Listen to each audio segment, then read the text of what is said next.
The smell of Brenda's pot roast hit me the moment I stepped inside, that familiar comfort food aroma that always meant home. I heard voices from the kitchen, Brenda, Chloe, and some male voice I didn't recognize. Probably Chloe's boyfriend, Jake. Everything felt normal. I dropped my bag by the stairs, figuring I'd head up to my old room, dump my stuff, and then make a proper entrance. But as I opened the door to my room, the one I'd grown up in, the one I still considered mine, I froze. Someone was in my bed. Not napping on top of the covers, but fully under them, head on my pillow, snoring softly. He looked young, maybe 19 or 20, skinny, messy hair, white tank top. For a second, my brain just stuttered. Had I gotten confused? Was this Leo's room? No, it couldn't be. I could see the faint outline of my old desk against the far wall, my bookshelf crammed awkwardly into the closet. And the posters I'd left up from high school, half hidden by some random decorations. My blue comforter was gone, replaced by some black and gray pattern I'd never seen. Guy's sneakers were by the bed, an energy drink on my nightstand. This wasn't just someone sleeping in my room. This person was living there. I closed the door quietly. My hands were shaking slightly as I walked back down the stairs, but not from anger yet. More from a weird kind of confusion, trying to make sense of it, trying to give my family some benefit of the doubt. Everyone was in the kitchen, a picture of domestic bliss. Brenda at the stove, Chloe setting the table, Leo on his phone at the counter, and Jake leaning against the fridge, nursing a glass of something. No one looked stressed or guilty. "Hey," I said, and my voice sounded flat even to me. "There's someone sleeping in my room." Brenda turned, spatula in hand, completely unfazed. "Oh, Ethan, honey, right. That's Kyle. He needed a place to stay for a few weeks." She explained it like it was the most normal thing in the world. "Kyle, Jake's brother. He's between apartments. Chloe offered him your room since you never use it anyway." It was the casualness of her tone that just got me. No apology, no concern about my reaction. Just a simple statement, as if she were telling me they'd rearranged the living room, not given away my personal space to a total stranger. I looked at Chloe, who suddenly found the table setting fascinating. Jake was intently studying his phone. "You gave away my room," I said, to a complete stranger.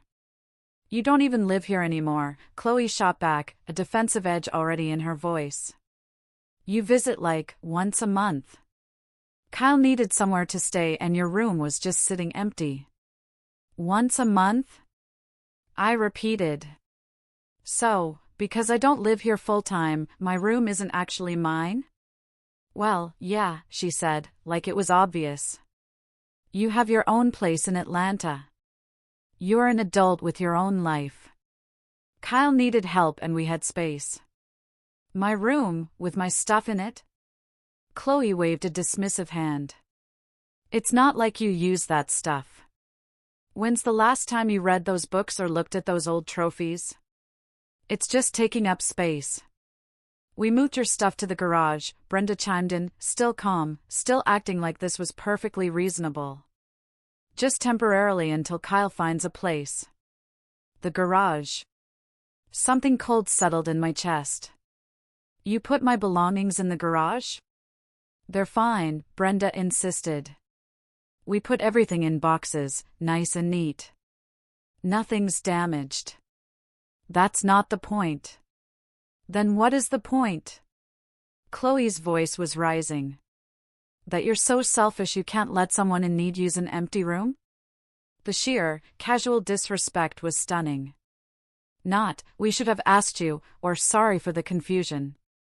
Just a matter-of-fact displacement of my life for some random person. Leo finally looked up from his phone, a frown on his face. "Dude, why are you being weird about this?" "It's just a room." "Just a room," I said quietly. "Yeah, Kyle's going through some stuff," Leo continued. "His roommate kicked him out and he needed somewhere to crash. Chloe was being a good person. You should be supportive." When did this happen? I asked. Last week, Chloe said. Jake's brother got evicted and needed help. We're just being good people. Evicted? I said, the words tasting like ash. So he got kicked out for not paying rent, and your solution was to put him in my room? Jake, Chloe's boyfriend, finally spoke up, a little too earnestly. Yeah, man. I really appreciate your family helping Kyle out. He's going through a rough patch. Going through a rough patch was family code for completely irresponsible, and I'd heard it enough times. Leo was always going through a rough patch when he quit jobs.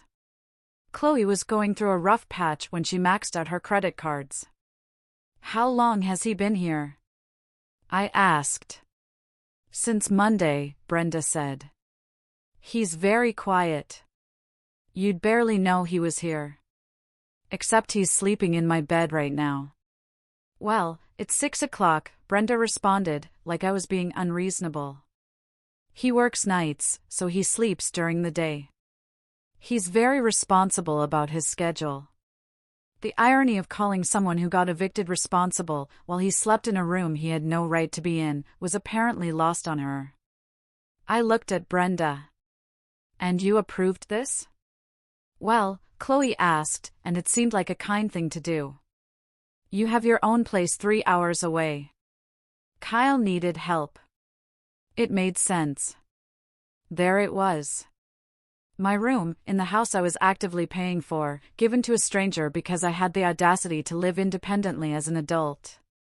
Did anyone think to ask me? Brenda looked genuinely confused by the question. Ask you what? If you could give away my room to a stranger. But you don't need it, she said slowly, like explaining something to a child. You only visit occasionally. It seemed wasteful to leave it empty when someone needed it. It's my room. It's our house. Chloe snapped. You moved out. You don't get to dictate what happens here. Something clicked inside me then. That cold, clear switch that flips when you realize you're just done. No anger, no yelling, just a quiet, unshakable resolve. Where's Arthur? Working late, Brenda said. Should be home around 8. Are you staying for dinner? I looked around the kitchen at my enabling parents, my entitled sister, my freeloading brother, the stranger who was dating into the family. All of them comfortable, well-fed, living in a house they thought was secure. No, I said. I'm not staying for dinner. I went back upstairs, opened my bedroom door. Kyle was still asleep. I took a photo of him, just evidence of the sheer absurdity. Then I walked to the garage, found the boxes with my stuff, and started loading the important things into my car. It took 3 trips. Brenda came out during the second one. Ethan, honey, what are you doing? Taking my things. But you'll be back this weekend, right? For the conference? No. Where will you stay? Hotel. She looked confused, as if she truly couldn't grasp why I was upset. This is silly. Kyle will be gone in a few weeks. You can have your room back then. I loaded the last box into my trunk, closed it, and turned to face her. Tell Arthur I need to talk to him tomorrow. Alone. Then I drove to a hotel, checked in, and sat on the bed, my mind replaying the scene. My family had given my childhood bedroom to a stranger without asking, tossed my belongings into the garage like they were junk, and couldn't even begin to comprehend why I'd be bothered. They'd taken my space in a house I was literally paying to keep afloat.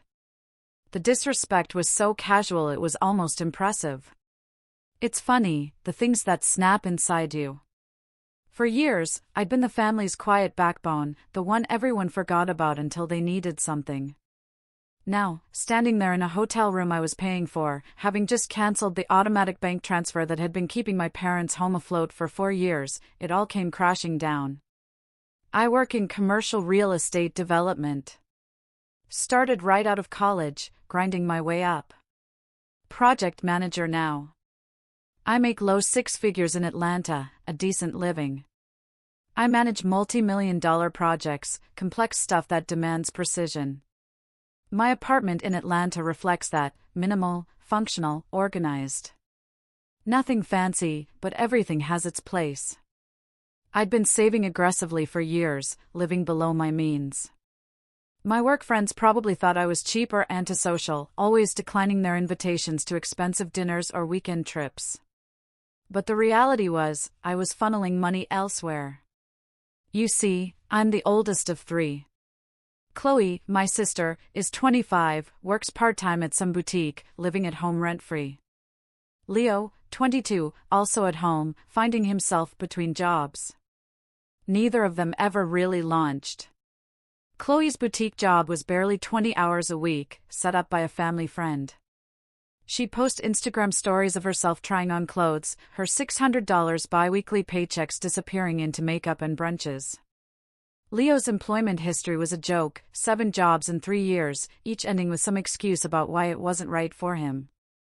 The rest of his time was spent playing video games. Arthur and Brenda, my parents, had this strange dynamic. They'd enable Chloe and Leo, while expecting me to just deal with everything because I had my act together. It was classic oldest child syndrome, but dialed up to an extreme. I remembered Christmas when I was 12, I got a used mountain bike Arthur repainted, while Chloe, 9, got a brand new pink beach cruiser. Brenda said I was practical and would appreciate the character-building experience. In high school, I worked at Macon Hardware, saving every penny for college.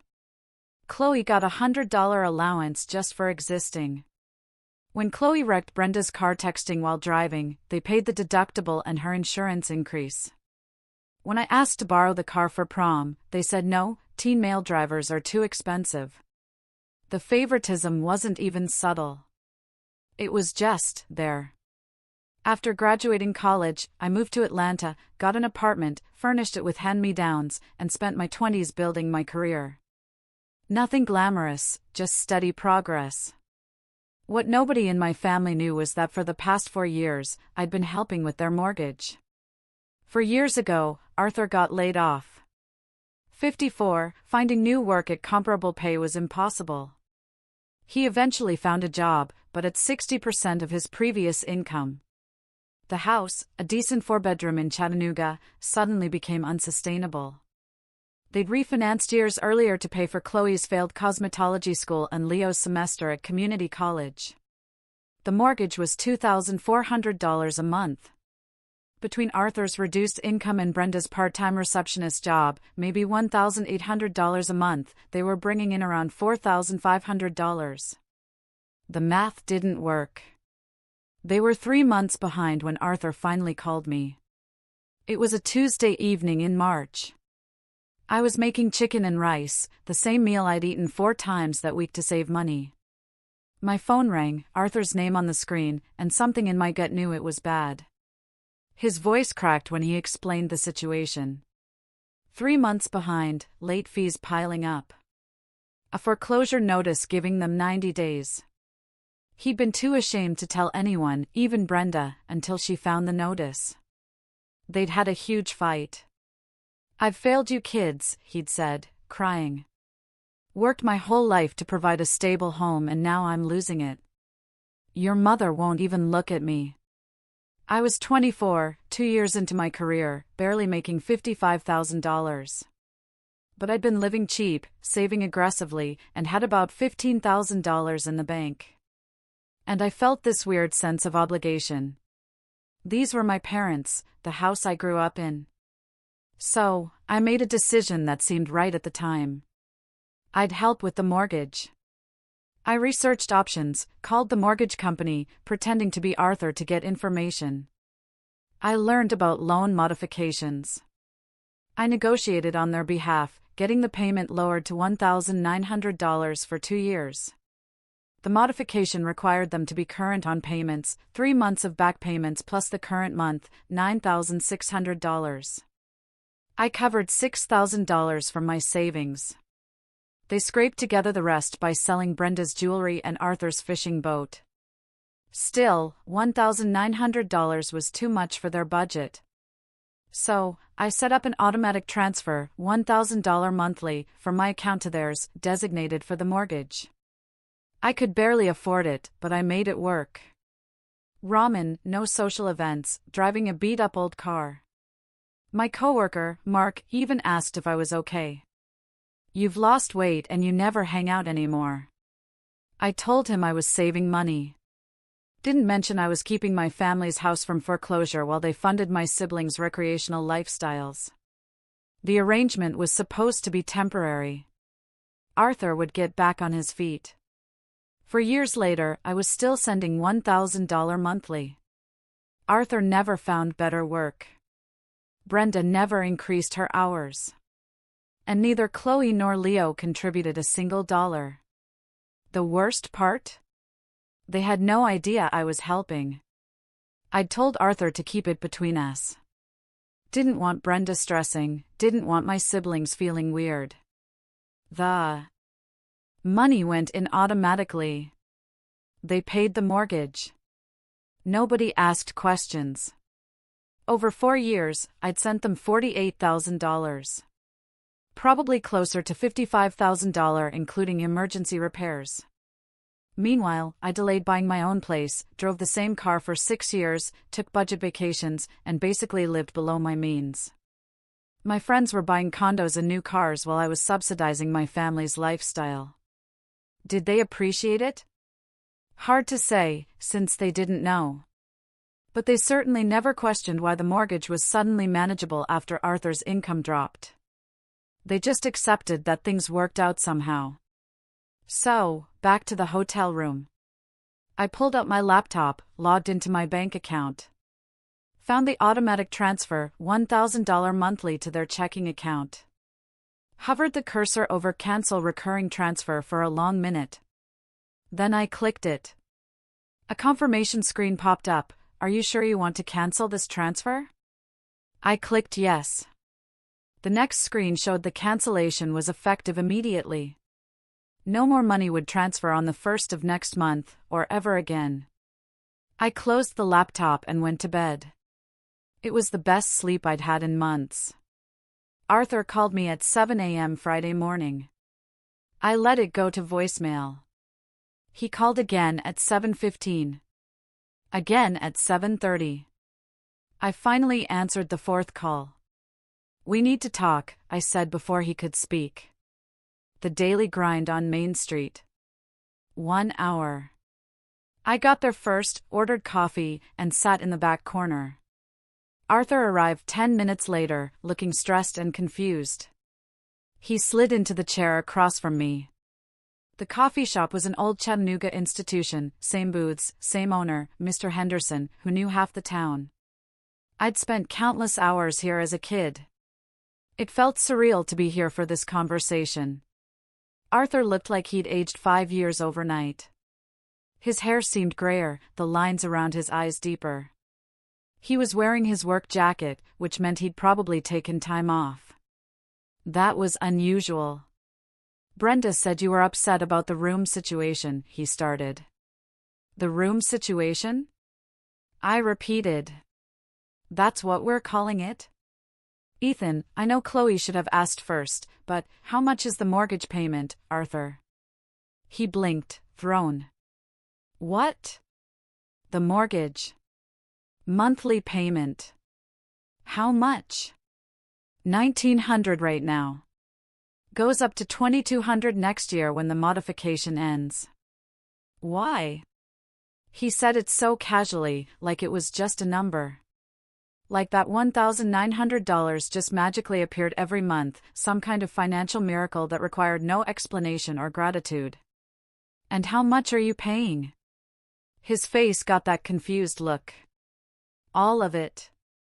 $1,900. "Wrong. You're paying $900. I'm paying $1,000. Silence. His mouth opened. Closed. Opened again. "What are you talking about?" I pulled out my phone, showed him my banking app. The transaction history going back 4 years. $1,000 monthly to their account, labeled mortgage assistance. For years, Arthur. 48 months. $48,000. I've been covering over half your mortgage since you got laid off. He stared at the screen, scrolling through the transactions with a shaking hand. The color drained from his face. His hand actually trembled. I watched him scroll up, month after month. March 2020, April 2020, May 2020, on and on. The same $1,000, the same memo line, never missing a month. I didn't know, because I told you not to tell anyone. Remember? You called me panicking about foreclosure. I negotiated the loan modification and agreed to help temporarily 4 years ago. But the money just appeared every month. You thought the modification lowered the payment from $2,400 to $1,900, I interrupted. You couldn't afford even $1,900 on your income. So, I paid the difference. Every single month for 4 years. Arthur looked like he'd been hit with a brick. Jesus Christ. All this time, I affirmed. While Chloe and Leo lived rent-free. While you and Brenda covered their expenses. While nobody asked where the money was coming from. I paid to keep that house. Your siblings, they don't know? Nobody knows, I said. Just you. Or, just you did know. Then apparently forgot. I didn't forget, he said weakly. The money came in automatically. After a while, I guess I stopped thinking about where it came from. I thought maybe the bank had made some adjustment or you didn't want to think about it, I finished. Because thinking about it would mean acknowledging your grown kids were freeloading while I subsidized their lifestyle from 3 hours away. He put his head in his hands. Why didn't you tell us? I did tell you. Then you forgot, or convinced yourself it was temporary and never thought about it again. Either way, my money kept flowing. Your house stayed secure, and everyone got comfortable. What do you want me to say? Nothing. I'm just giving you information. I took a sip of my coffee. The automatic transfer is cancelled, effective immediately. His head snapped up. What? I'm done paying your mortgage. You have until the 1st of next month to figure out how to cover that $1,000. And every month after that. You can't just stop. We'll lose the house. His voice rose, loud enough that other customers turned to look. Mr. Henderson glanced over with concern. I kept my voice calm and low, forcing Arthur to match my tone if he wanted to continue. You'll lose the house if you can't make the payment. That's between you and the bank. This is because of the room thing, isn't it? You're going to let us lose our home over a bedroom? I laughed. Actually laughed. A bitter, hollow sound. No, Arthur. This is because you gave away my room in a house I'm paying for to a complete stranger without asking. Because my siblings are adults who contribute nothing while living there rent-free. Because I've subsidized your family's lifestyle for 4 years and got zero appreciation or even acknowledgement. We didn't know, he pleaded. Whose fault is that? I sent the money. You spent it. Never questioned it. Never thanked me. Never once asked if I could afford it. Just accepted it as your due. We thought, I don't know what we thought, he stammered, that things just worked out somehow. Things worked out because I made them work out, while eating ramen and driving a car with 180,000 miles and skipping vacations and watching my friends buy houses while I kept yours from foreclosure. Arthur was crying now, actual tears running down his face.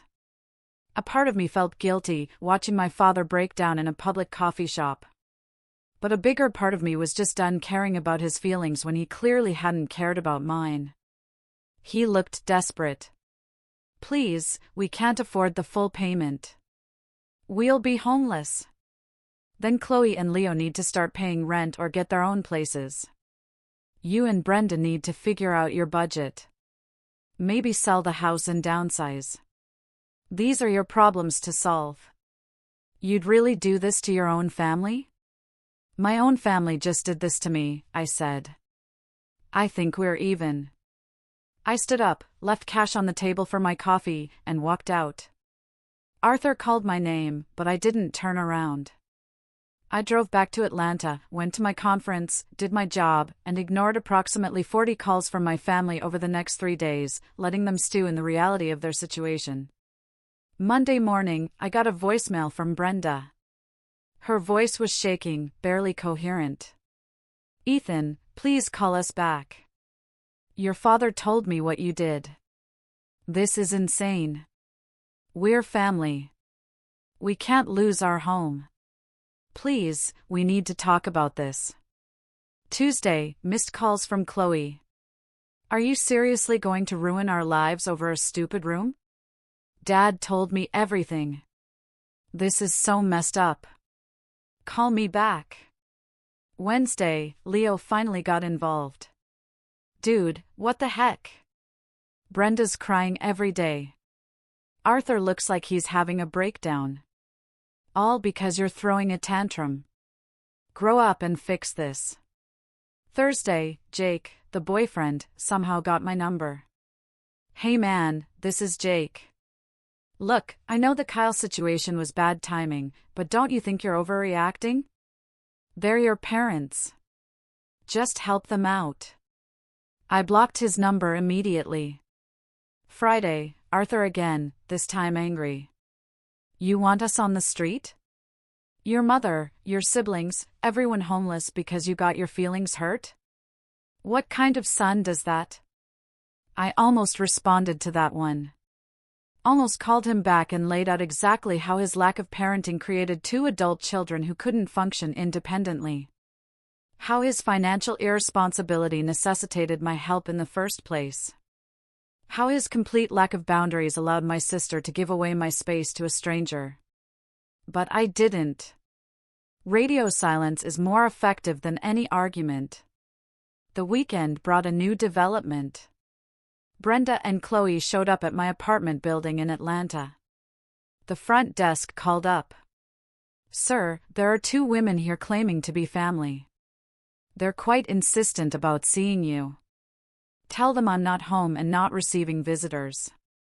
I heard Brenda's voice in the background, high-pitched and desperate.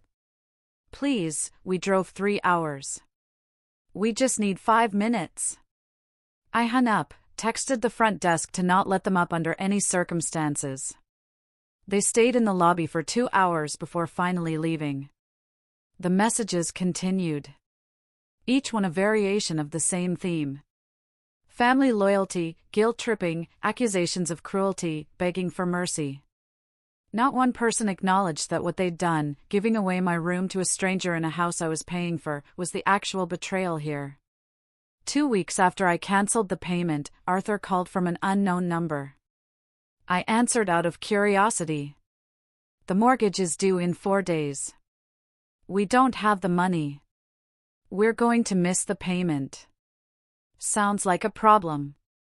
You're really going to let this happen? I'm not letting anything happen. I'm just not preventing it anymore. There's a difference. We've got nowhere to go. The bank will foreclose. Not after 1 missed payment. You've got time to figure something out. Figure what out? We can't afford this place. Then sell it.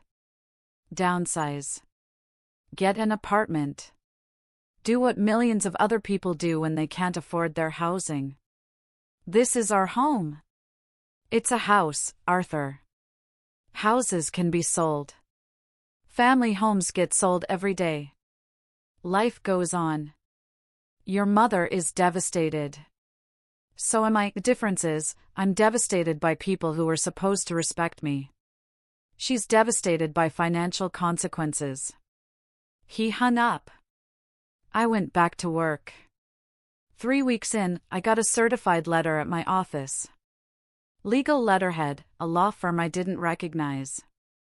I opened it to find a letter from my parents' attorney threatening legal action for breach of verbal contract and elder financial abuse. I forwarded it to my own lawyer, a buddy from college who worked in contracts. He called me an hour later, laughing. "Ethan, this is the dumbest letter I've ever seen. There's no verbal contract. You are making voluntary gifts to help family. You can stop anytime. And elder financial abuse? That's when someone exploits elderly people financially. You are literally giving them money. This won't go anywhere. Should I respond? I'll send them a polite letter explaining basic contract law and voluntary gifts. They'll drop it once they realize they have no case and will just waste money on legal fees." True to his word, the legal threats evaporated. Apparently, my parents couldn't afford frivolous litigation while also trying to cover their mortgage. Month 2 brought capitulation. Sort of. Arthur called, sounding defeated. "We talked to the bank. They're willing to let us sell the house and pay off the mortgage with no penalty. We found a realtor. It's going on the market next week." "Okay," I said. "That's it." "Just okay?" "What do you want me to say?" "I want you to say you'll help us. We're going to be homeless." "You're not going to be homeless. You're going to sell a house you can't afford and find housing within your budget. That's called being an adult. We have nowhere to go. There are apartments all over Chattanooga. Smaller places, cheaper rent. You'll figure it out." "What about Chloe and Leo? What about them? Where will they live?" "They're adults. They'll find their own places. Or they can move with you if you get a big enough apartment. Either way, not my problem." The silence stretched. Finally, he said, "You've changed. You're not the son I raised. The son you raised spent 4 years quietly funding your lifestyle while getting zero appreciation. Maybe that son finally woke up." He hung up again. The house sold in 6 weeks. They got about $180,000 after paying off the mortgage and fees. Split between 4 people, that's $45,000 each, enough for first and last month's rent, security deposit, and some cushion. Arthur and Brenda found a 2-bedroom apartment in a cheaper part of Chattanooga. Rent was $1,200 monthly, which their combined income could actually cover. Downsizing was painful for them, apparently. They had to sell or donate a lot of furniture, consolidate possessions. Chloe moved in with Jake. Within 3 months, they broke up, and she got her own studio apartment, working full-time at a restaurant to cover rent. Turns out, when you can't freeload, you find motivation to work. Leo bounced between friends' couches for a few weeks before finally getting a steady job and renting a room in a house with roommates. He actually called me once, asking if he could crash at my place in Atlanta for a month. I said no and hung up. Kyle, the boyfriend's brother who started this whole mess, apparently moved out 2 weeks after I left. Found another friend to mooch off. Chloe admitted later that he'd been kind of creepy and she regretted the whole thing. Too little, too late. For months after I stopped paying, I got a text from Brenda. "Your father had a health scare. Stress-related. Doctor says his blood pressure is dangerously high. I hope you're happy." I blocked her number. Chloe sent a long email about how I'd destroyed the family and made everyone's life miserable. How I was supposed to be the responsible one, the person they could count on, and I'd abandoned them when they needed me most. I replied with one sentence. "You gave away my room in a house I was paying for to a stranger without asking." Every consequence that followed was earned. She didn't respond. And sometimes, I wonder, was there another way I could have handled it, or was this the only path to finally being seen?